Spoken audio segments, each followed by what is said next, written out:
Je crois que, pour une raison assez simple, c'est que la modernité occidentale, d'une certaine façon, et la première forme de globalisation sont nées avec la conquête, la découverte de l'Amérique.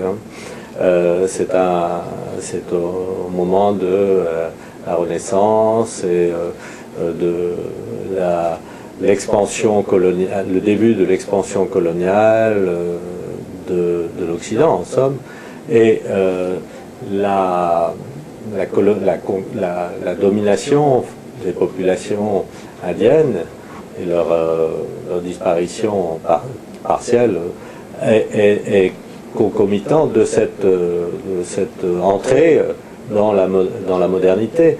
Donc aujourd'hui qu'il y a une certaine crise de la modernité, que nous sommes dans une autre phase de la globalisation, cette question indienne refait surface avec de nouvelles perspectives, et même, je dirais, un renversement de perspectives, parce que ce qui est en crise, d'une certaine façon, c'est cette modernisation, cette modernisation, et la question indienne, les mouvements indiens qui sont apparus les 50 dernières années, et qui ont été une grande surprise en réalité, parce qu'il y a 50 ans, on pariait plutôt sur la disparition des Indiens. Et ce qui s'est passé, c'est un peu le contraire, c'est une émergence indienne dans tous ces pays. Et dans cette émergence indienne, on peut voir une mise en question des formes de domination qui avaient 5 siècles déjà. Et ce n'est pas un hasard, par exemple, que l'un des moments forts de cette mobilisation de ces mouvements indiens a été la 1992, c'est-à-dire la contre-célébration, ou plutôt la protestation contre la célébration de la conquête. Les mouvements indiens dont parle la grande révolte indienne, sont des mouvements qui sont des mouvements modernes aussi d'une certaine façon, mais en même temps de mise en question justement d'une forme colonisatrice, homogénéisante et écrasante de la modernité. C'est une revendication de la diversité à l'intérieur de ce monde global dans lequel nous sommes aujourd'hui. C'est pour ça que la question indienne n'est pas importante seulement pour les Indiens eux-mêmes, pour les pays dans lesquels ils sont plus ou moins nombreux, d'ailleurs on y reviendra sûrement, mais elle est importante pour le monde. Et c'est pour ça qu'elle a eu tellement d'écho. En fait, je trouve, moi, que cette question a eu beaucoup plus d'écho qu'on pouvait s'y attendre il y a quelques décennies. On en a parlé, c'est devenu une question qui a dépassé les frontières de chacun des pays d'Amérique latine et même de l'Amérique latine en général.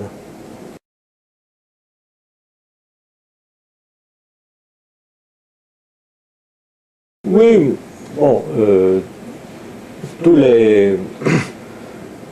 il y a toujours des problèmes d'identité nationale et fortes en Amérique latine, ça c'est vrai, hein, dans certains pays plus que dans d'autres. Et cette manière, la manière d'affirmer l'identité nationale a suivi différentes voies, différentes techniques, mais très souvent, en effet, ce dont vous parlez, c'est le racisme anti-indien en réalité, qui est très fort, mais qui n'est pas toujours avoué.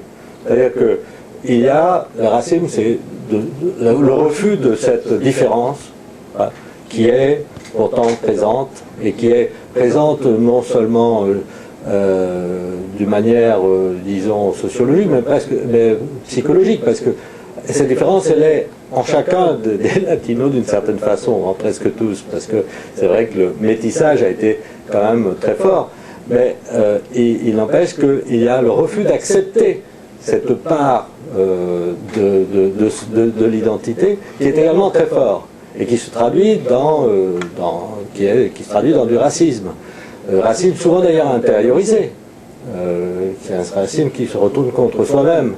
Et donc, oui, cette chose-là fait partie de la difficulté, sans doute,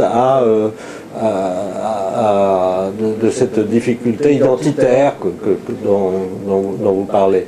Et l'une des manières que proposent, si vous voulez, les mouvements indiens et à leur suite les politiques multiculturelles qui ont été adoptées par différents États en Amérique latine dans les dernières décennies, c'est d'accepter la diversité, justement. Et une volonté d'accepter la diversité. Alors, jusqu'où cette politique ou cette tendance est allée, elle a beaucoup de limites. Mais l'une de ses plus grandes réussites a été certainement l'une des plus grandes réussites des mouvements indiens qui sont, eux, venus de la base, qui ne sont jamais venus d'en haut, jamais venus de l'État. Ces mouvements, l'une de leurs grandes réussites a été justement de mettre en question cette difficulté identitaire ou ce racisme dont nous parlons.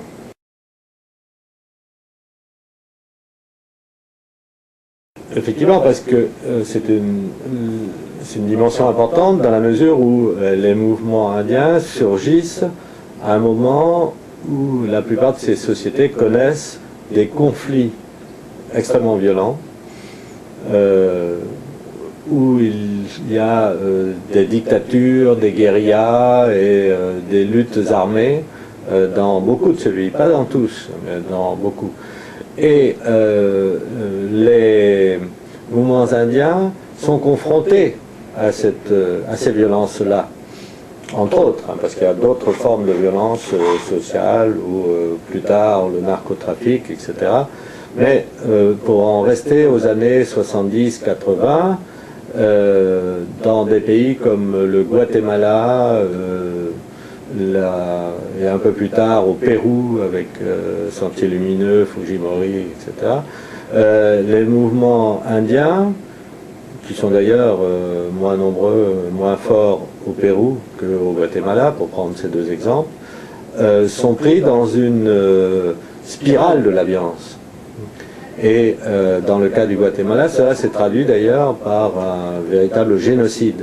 Le mouvement a été pulvérisé, pour ainsi dire, dans le conflit, sous le poids de la répression militaire qui s'attaquait, qui s'abattait sur la guérilla, mais pas seulement, qui s'est surtout abattu d'ailleurs sur la population civile. Et on dit qu'il y a eu à peu près 200 000 morts. C'est un véritable génocide parce que la répression a visé beaucoup plus la population civile indienne qu'elle n'a visé les combattants en armes. Elle avait cette volonté d'écraser le soulèvement indien et surtout la menace d'une conjonction du soulèvement indien avec les forces armées. Le conflit au Guatemala était certainement le plus atroce, le plus meurtrier, le plus atroce de tous les conflits de la période en Amérique latine. On n'en parle peut-être pas beaucoup. Aujourd'hui, on en reparle, puisque l'un des responsables de la répression, le général Rios Montt, a été traduit devant les tribunaux, mais à l'heure où je vous parle, le procès a été interrompu. On ne sait pas s'il pourra reprendre. Donc c'est un passé qui est encore là, très présent, si vous voulez. On pourrait en dire des choses un peu semblables dans d'autres pays, moins massives certainement, encore qu'au Pérou, par exemple, dans l'Amazonie, certaines organisations indiennes ont été écrasées par Sentier Lumineux ou par l'armée. Ce qu'il faut savoir, c'est que les mouvements indiens, les organisations indiennes modernes, ont essayé de faire un pas de côté, de se soustraire à cet engrenage de la violence, et de se soustraire à la répression militaire ou paramilitaire, mais aussi ils ont essayé de se dégager de l'emprise des guérillas. Le meilleur exemple est sans doute celui du Cauca en Colombie, où le comité régional indigène du Cauca, le CRIC, est en but, et encore aujourd'hui d'ailleurs, aux forces de répression, aux forces de l'ordre, mais aussi aux FARC. Et ils comptent dans leur communauté énormément de victimes de morts occasionnées par la guérilla. Donc les mouvements essaient de se dégager de cette violence. Et dans beaucoup de pays, ils y sont parvenus. D'ailleurs, c'est un miracle en Colombie, qui est un pays où toute forme de violence a prospéré, en particulier dans cette région du Cauca. Ils ont réussi à survivre et à maintenir leur orientation, leur action, etc., et à continuer jusqu'à aujourd'hui. Et d'ailleurs, avec beaucoup de succès dans beaucoup de domaines. Et dans un autre exemple est celui des zapatistes, dont l'insurrection a d'abord donné lieu le 1er janvier 1994 à un conflit violent. Mais au bout de quelques jours, une dizaine de jours, il s'est transformé en un mouvement civil. Et depuis lors, c'est-à-dire depuis bientôt 20 ans, ils ont gardé les armes mais n'en font pas usage.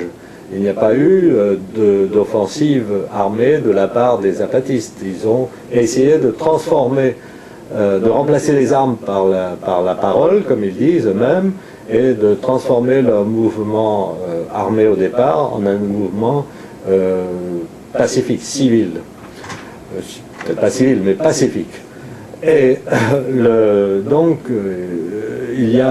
on pourrait donner de multiples autres exemples. Les mouvements indiens ne sont pas ce que je veux dire, c'est que les mouvements indiens ne sont pas dans la continuité des guérillas des années 60-70. C'est au contraire des mouvements de rupture avec cette logique des guérillas. Et d'ailleurs, ils n'ont pas non plus pour but principal de prendre le pouvoir, ce qui était quand même l'objectif premier des guérillas. C'était de prendre le pouvoir par les armes et d'imposer ensuite, à partir du pouvoir, un nouvel ordre social. Mais les mouvements indiens, dans l'ensemble, cherchent à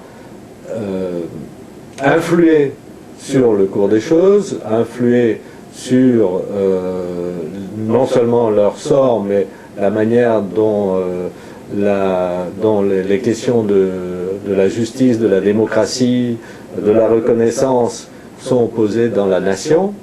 Ils ne cherchent pas non plus à se séparer de la nation. Et ça répond un peu à votre question précédente, en quoi les mouvements indiens essaient de donner un nouveau visage à ces nations-là. Et donc, il y a, par rapport à la violence, je dirais que les communautés indiennes en mouvement ont souvent été en but aux répressions, mais elles ne sont pas, la violence n'est jamais venue d'eux. Il peut y avoir des actes de violence, évidemment, mais je veux dire, leur logique n'est pas une logique de la violence.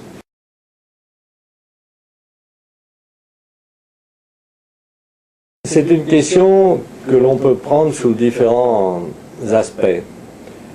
Je dirais que ce qui était l'intériorisation du racisme, la honte de soi, en a pris un coup, pour parler assez directement. C'est-à-dire qu'aujourd'hui, les Indiens affirment dans beaucoup de situations, dans beaucoup de cas, leur identité. Ce qu'ils faisaient difficilement auparavant. Et ça, c'est un changement important. C'est dans le domaine symbolique et culturel, peut-être, mais c'est quelque chose qui a du poids, qui n'est pas négligeable. Et ce sont les mouvements indiens, qu'il s'agisse des mouvements indiens dans des pays comme la Colombie, où les Indiens sont peu nombreux, mais ont acquis une image positive, alors que l'image de l'Indien était totalement négative auparavant. Que ce soit dans des pays comme le Mexique, où le zapatisme a permis à beaucoup de populations indiennes de lever la tête, ou qu'il s'agisse en Bolivie, où l'élection d'Evo Morales, un président d'origine indienne, affirmés comme indiens, à redonner de la dignité à une grande partie de la population indienne qui se reconnaît en lui. Ça, c'est une dimension importante. Ça, ce sont les mouvements eux-mêmes qui en sont dont il faut reconnaître que c'est un acquis de ces mouvements. Il y a eu aussi des acquis juridiques et politiques dans les constitutions. Maintenant, dans toutes les constitutions, pas toutes, mais presque toutes, ils ont intégré la reconnaissance de cette diversité cette dimension multiculturelle en Bolivie, en Équateur, mais même au Mexique, en Colombie, même au Pérou. Hein. Et ils ont aussi intégré dans la législation la convention de l'OIT sur les droits des peuples autochtones, ce qui donne aux Indiens une possibilité, une capacité juridico-politique de faire valoir leurs droits, ce qui n'est pas rien. Dans le domaine, disons, socio-économique, je serais beaucoup plus réservé. Très souvent, la promotion disons, l'amélioration de la situation économique des Indiens est en retard sur la reconnaissance de leurs droits. Il y a des exceptions, il y a des groupes indiens qui ont amélioré leur situation. Mais en général, les Indiens restent quand même un peu en bas de l'échelle sociale dans les pays d'Amérique latine. Ils sont certaines, on dirait même que parfois on a accusé certaines politiques multiculturelles d'être un écran de fumée qui empêche ou de s'attaquer aux causes sociales, économiques, de la pauvreté dans le cas des populations indiennes. Je pense que ce n'est pas le cas, mais c'est vrai qu'il faudrait conjuguer la politique de reconnaissance et une politique redistributive, de dynamisation économique. Certains mouvements indiens le tentent et certains y parviennent. Je parlais tout à l'heure de la Colombie. Dans le Cauca, les Indiens Nasa, Paeses et Guambianos ont développé des écoles, des instituts de santé et des programmes de production admirables. Et parfois les populations indiennes s'en tirent mieux que les populations non indiennes dans la même région. Donc il y a des situations là aussi très diverses.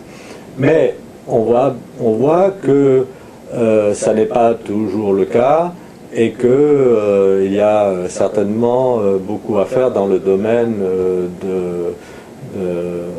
socio-économique et que les États continuent à considérer les populations indiennes souvent comme des populations marginales, même si leur constitution dit le contraire.